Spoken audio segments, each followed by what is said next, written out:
memory lane. When you're making your first big investment, your first real investment, whether it was a car, or maybe even bigger, maybe a house, something that required a lot of capital and a lot of decision making on your end. Then you start thinking, where do I go with this? How do I do it? Who can help me? And how do I move forward? And which geographic location do I want to get into? And what is this move for me? And what is the next big decision in my life? Thank you for having us. My name is Sajid Eskin. These are my colleagues, Ted and Natalia, and we are Blue Chip Consulting.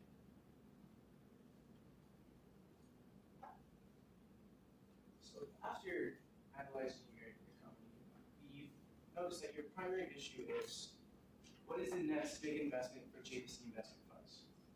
Do we want to continue in Canadian stocks? Do we want to move elsewhere? And what is the safest bet for us with a reasonable amount of profit for our clients? We noticed that some of your secondary issues are real estate investment trusts the next move for your company? Is it a viable and feasible decision? And what is the outcome from it? And how does that look like for your future growth? And with that, if you don't decide to go with real estate investment trusts, or you do, what is your going forward strategy? What are the next steps for your company for future growth that have a reasonable amount of risk and a possible, like a reasonable amount of profits as well? So now looking at your core values. Your core values are very important for your going forward strategy, as we want to ensure that the next step for you aligns with your company and the values that you hold. So starting off with, you don't like taking risks that affect the lives of your clients. High risk does come with high reward, but it's not something we want to affect people's lives with and get them stuck in a rut. So we understand that Jack has left Wall Street for this one reason, and due to ethical issues, we understand that success is not just measured off profit alone. So tying these core values and understanding them, we want to implement these into your going forward strategy to ensure that all possible and all future steps are ethical and aligned with your values. So that's looking at the industry at a glance, the real estate industry. They're based on mortgages, and with the 2008 crisis, the housing market collapse, a lot of people were worried on what is the next future growth, and a lot of people were affected by the crisis and did go into a lot of debt. So is it a viable market to enter, and how much do we want to invest into it? So but the US market is showing a promising recovery, which will in turn show promising recoveries within Canada as well. And some of the barriers to entry within the real estate industry are for developers. They're very high, and how much are they willing to develop? What areas and what are the costs looking like for them? And for businesses, it's a yes and no depending on what type of business and what industries you're looking at. For restaurants, it's possible that the barriers are pretty high, whereas looking into say a rec center or a go-karting arena, those are very, very high, especially in markets in which there could be a possible downturn, and there's not going to be a lot of income coming out of that. So looking forward, your primary concern is where are you going to invest, what is your go-to going forward strategy? So we are looking at our primary option of our real estate investment trust. Now, we want to know, is this a good buy for your company? So looking forward, we've broken it up into the yes and no's to decide if the real estate trusts are going to match your values and fit into your company. So taking a look, we see that they are convenient, and they're a convenient source of cash, as well as they generate a steady cash flow. And looking back on your company and your values, you want it to be promising to your clients. Therefore, by having a steady generating cash flow, this is appealing to your clients and a positive reason to invest in these. However, because we are following strict guidelines for the industry, we want to make sure that these guidelines are matching up with JDC investments, again, as we do want to stick to your company and your core values and have those matched, as well as the 2008-2009 financial crisis. We understand that did happen a few years ago, but that was a huge shock to many people, and it did hit a lot of people in finance, just want to be aware of the market and the real estate industry itself, as well as the benefits of capital gains that are provided within the real estate investment trust is looking very promising. And again, another reason to consider the REITs. So after analyzing it, we did decide that yes, these are a good buy for your company to move forward. So looking into the REITs, the first one we have decided to look at for you guys is the Zane one. There are about 5 other ones, but looking forward at Zane, we see that it is a well-diversified portfolio. Now, we as a company feel this is good for you to move forward because looking back into your clients and it being well-diversified, they can choose which properties from a specific list where they want to invest their money into, making it safe to move forward. And again, another promising outlook on the Zane REITs. Additionally, it's an opportunity, it's only leased to creditworthy clients. Now, this is super important to look at in terms of all REITs and all investments, that if we're investing our money, are the people of the properties going to pay us out properly? Are they going to distribute their cash? Again, as stated earlier, we do have a steady disbursement of cash flows, which is promising to us as investors and our money. Therefore, moving forward with the same. So just looking at some REITs in comparison, the first one we want to take a look at is RioCan and Allied Properties. Both of these have a noticeable negative selling premium price. We typically wanted to stay away from those ones. And looking at Zane with a selling premium of 8.43% and a target price of $16.70, it seems very promisable, as well as Boardwalk, which has a selling premium of 2.38% and a target price of $22.47. Both of these two companies also had promising funds from operations, which are very feasible companies to go with. So moving forward into our alternatives, we have identified 3 alternatives to move forward. The first one is to invest in Zane. This one, again, looking into the REITs, as we stated, yes, they are a good investment to move forward, and Zane is well diversified and safe, therefore making it a very viable option for your company to move forward. The second alternative is to not invest in REITs. This is only here, as I know we mentioned earlier, that yes, REITs are viable and we do approve of moving forward investing in them. We did put do not invest in them as an alternative, just in the event that there was a collapse in the housing market or something changed within governments and taxes and anything being shifted over to affect the real estate market. We obviously want to be conscientious of your money. Therefore, if the circumstances change, we wouldn't want you to invest. And then lastly, invest in Zane and Boardwalk. As Sachin just previously mentioned, their target price and as well as other factors, both Zane and Boardwalk both seem promising for your company to invest in compared to the other REITs. Therefore, we've listed that as your third alternative. So just looking at some decision criteria, strategic fit being the first one. Again, we want it to fit into your company, your values, and we want it to be a good investment with your money and your clients' money.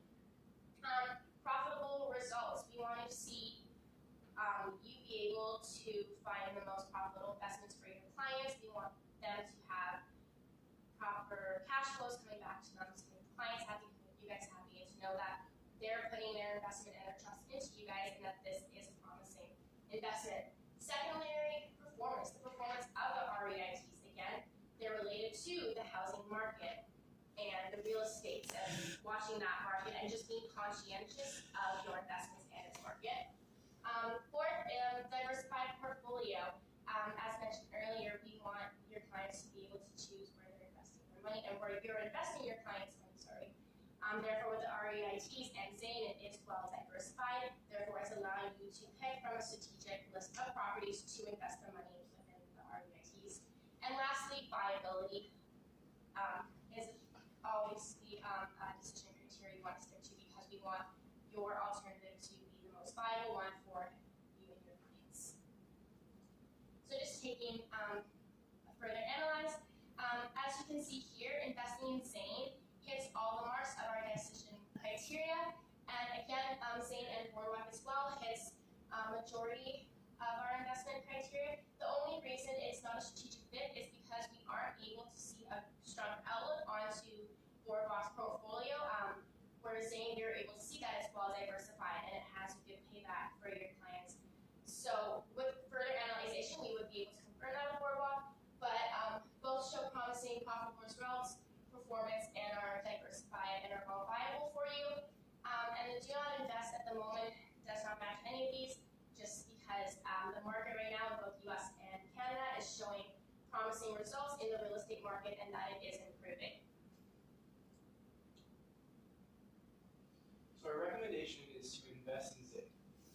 As an asset, they have a very well diversified portfolio for your clients to pick and choose from what type of properties they would like to invest in. And also it's positioning the Canadian and American market with about 447 properties in total, which is spread across all throughout Canada and promising locations in the United States. Offers an opportunity to invest in specific properties, as just mentioned, and the valuation with a dividend in 1 year is $47.82 per share, which is very promising. And sold after 1 year, the return would be about 105% on the investment. So, moving forward and how this is actually going to get done is one of the biggest parts of this whole operation, and I'm going to take you through that right now. So the first thing we're going to want to do is to buy into the rating of Zane's real estate investment trusts. Obviously, looking at your portfolio, we're going to have to reallocate some funds or try to increase the client basis. So right now, we're just going to look at reallocating the portfolio. This whole implementation plan is on a 1-year quarterly basis. So what that means is every quarter, we're going to look at how these trusts are doing, reevaluate the portfolio and how much is going where, and that sort of stuff. So one of the KPIs here is to outperform the benchmark. So historically, last year, you guys, your year-end yield was 7.11%, and the benchmark was around 3.23%, I believe. So first of all, that's awesome. Congratulations to you. That's very hard to do. Obviously, that was due to the second quarter where you guys did take as far as a hit as with the entire economy. But we want to continue to outperform the benchmark for your guys' clients, so they stay, so you continue to have their trust, so you guys can continue to invest into whatever the next investment will be. So this is what I mean when I say fluctuating portfolio. So before, you guys had about 72% in total equity on the TSX and S&P, 26% in fixed income, and then 2.2% in T-bills. So one of the big changes we're going to make here is obviously we're going to invest in Zane's real estate investment trust, but we're also going to increase the T-bills up to 10% of your entire portfolio. Obviously, we know investing in something new is scary, so we want to really ingrain that trust in your guys' clients of continually get that interest payments from those T-bills if the trusts don't pay off. So we're going to take that from the total equity part of the portfolio moving forward.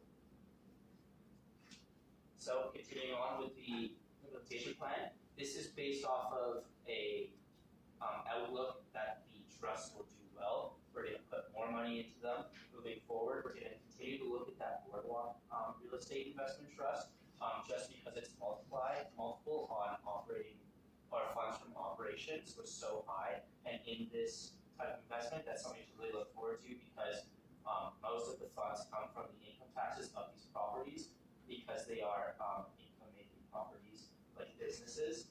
And then we're going to adjust the portfolio again to increase it up to 10% of the total portfolio is going to go into real estate investment trusts. And then that's going to come from the fixed income portion of the total portfolio of that TSX Dexter moving forward. So one of the KPIs here is to stay above the intended monthly distribution per unit. So what that means is when a business defaults, there's a payout that comes with it. We want you to stay above the average of last year's, and if it doesn't, we want you guys to get out of that real estate investment trust because it's not going to pay off or be as valuable to you guys as it could be. Now, every single plan has a couple risks. The first one we want to talk about is a change in government. So when governments change, they come in and implement new tax policies. So for example, we are in a conservative government right now. Taxes are considerably lower. If the Green Party were to come in and implement a bunch of carbon taxes and stuff, that total amount of income would then be decreased, affecting the return on the real estate investment trust, and that's something that we really have to think about. One of the ways to mitigate that is just to be proactive and adjust your portfolio as to what the polls are saying, what's going on in the future, and like where the entire economy is going.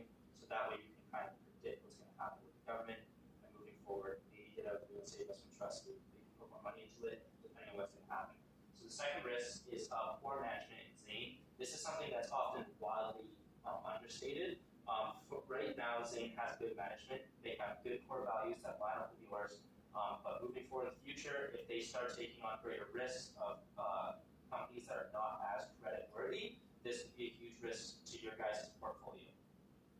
So in that situation, we did see that list of 5 other REITs, and one of those might be a better fit, such as Boardwalk. Obviously, that Boardwalk did sell at a higher price premium, but moving forward, it could be a better option just because its funds from operations was a lot higher. So one of the key performance of that tenant fund distribution for you. Yes. We would like to open the floor for questions. One lady per time. I have a question. So, you say you turn the problem as the investment strategy, right? But in the last, the actual objectives in mind. One is were they investing in a system to take food for the fund? And second was were they investing in which was the right decision? Why did you choose? Why did you choose the primary problem to be what's the investment strategy? So basically two questions.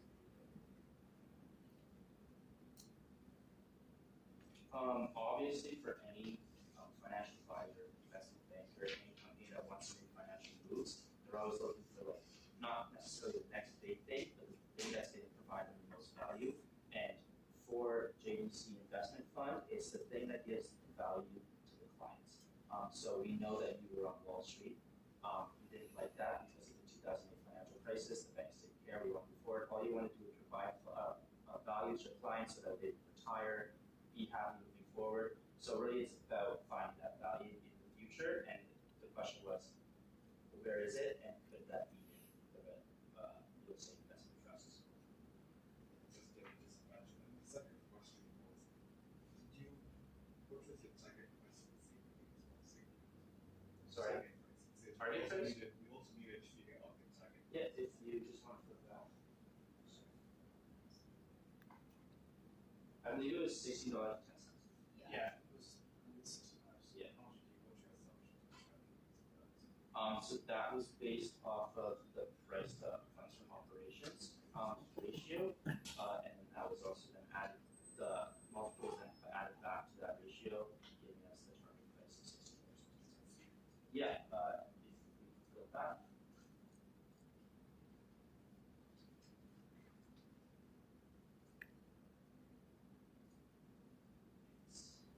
First box. I had a question about this slide too. So when there's a selling premium, would that indicate that market timing is bad?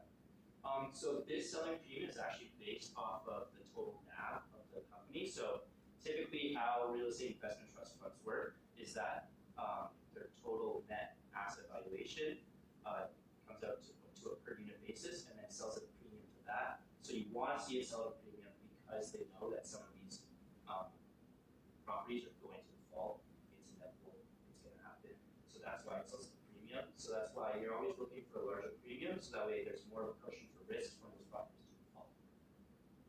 But the selling premium means that the prices that are reached on the open market Yeah. has more demand than supply. And so sometimes market timing says look for the undervalued REIT so that there's more upside later on. So have you evaluated that at all? No, but we can get back to that on that. You want to buy it at a discount. So Yes. Okay, but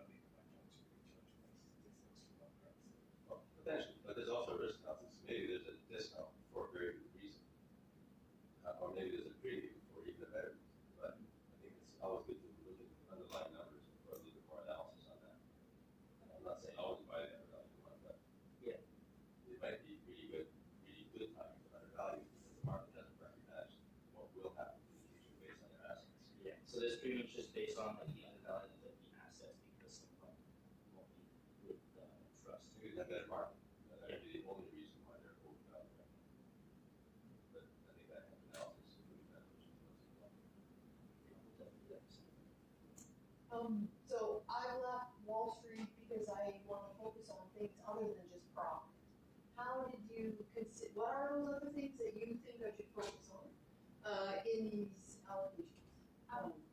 Well, that was looking and examining how it had a well-diversified portfolio. It allows you to invest in specific properties, making it more ideal and client-specific. So what are, I'm trying to figure out what those other things that I want to be known for are. So what is in that portfolio? You say it's diversified, but diversified into what? Like, what do they have in there that I should be proud of and trying to be known for? One of the biggest reasons that we did leave was the amount of risk that was involved and how it would affect lives if it did downturn. So the reason that we chose Zing and how it matched with the core values was that it was a decent amount of risk with a reasonable amount of profit. So it wasn't something that was going to undercut your clients or something that was going to affect their lives to a state which they would go back into that stressed out state, such as the 2008-2009 crisis. Is there any type of property you think I should be trying to pursue in here in the diversification? Well, we know that Zane has a different, or it's a very diverse, like they mentioned, very diversified portfolio. So that's like that they have 5 developers in there. They have different types of businesses, all different types of industries. So it's really up to the client on which one they would like to do moving forward. Obviously, developing is always good because they have that excess cash flow at the end of the project that then can pay back that initial investment and then profits on top. Do you have any sense of those are the 5 best in this area, or a good group, or what's the feeling on Of which one? the developers? No, unfortunately not. Okay. Just had a question about your like portfolio composition. So I see like you made it a little bit risk averse, which is good because you're consistent with your analysis related to financial crisis. Yeah. Stuff like that. I was wondering, when you diversify away from S&P and TSX, like within those, which did you have any thought towards the 60% and 25% equities that you're investing in? So since the return on the real estate investment trust is similar to an equity where you buy at a price and you can sell it at a higher price or a lower price or whatever happens in the market, we took from the equities in that sense, just moving forward, and that's why we did that, increasing to 10% just to cover that interest payments. If the trusts don't work out in the future, you're still getting those interest payments for your clients. Did you consider like, because we're trying to reduce risk and stuff, like REITs are one way to diversify, but do you consider like consumer staples or like gold or something in case? No, so we wanted to stick with what you knew. So looking at your original position of just having these 3 within your portfolio, we wanted to stick with that, only adding one new variable, the real estate investment trust. So that way, for you, it's less confusing when clients come to you and asking all these questions for your portfolio. You have the answers right away, only because you have added one new option. How do you know what our core values are? We just took a deep understanding of your case and understanding why Jack left Wall Street and just tried to stick to everything that was said in the case on how he didn't want to just focus on the monetary value, how the clients were also important to him. Just again, just straying away from just finance and numbers strictly alone. So let me name like our views. So our core values are probably 4 or 5 different points that are stated, probably somewhere deep in our website you find, and if nothing, I'm sure of that. And it sounded like to me that you might have misunderstood what our core values were, and those are more like investment objectives. Okay. And the core values are a whole different set of guiding principles that actually decide what your investment objectives should be based on your core values. So if you want to define into what the core values actually were, then probably there are a little bit more concise words or phrases that describe our own internal model.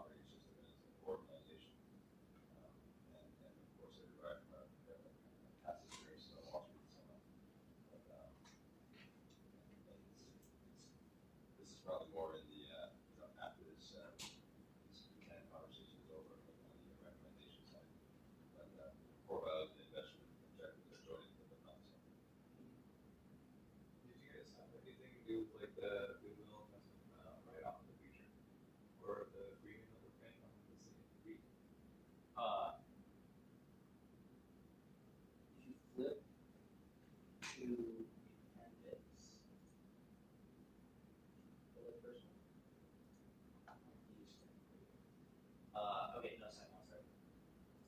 We know that with the dividend, it said that in case there was a potential dividend of $1.35 on each share, the valuation of the stock for the trust, would then go up to $47.82. From that, taking away the current stock price, you guys are getting 105% return on that investment. So that's where that number would come from. But do you plan to write off that premium?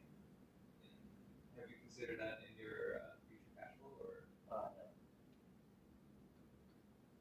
We talked about mortgages a couple times, that when what you said that the REITs are based on mortgages.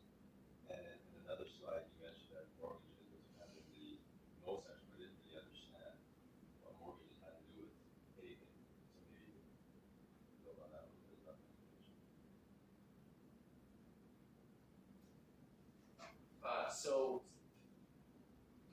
Zane's Real Estate Investment Trust Fund was built on a couple different things, so income-based properties and You can finish. He can finish and moving forward, mortgage repayments. So there's a little bit of that and then a little bit of the income properties coming from it. So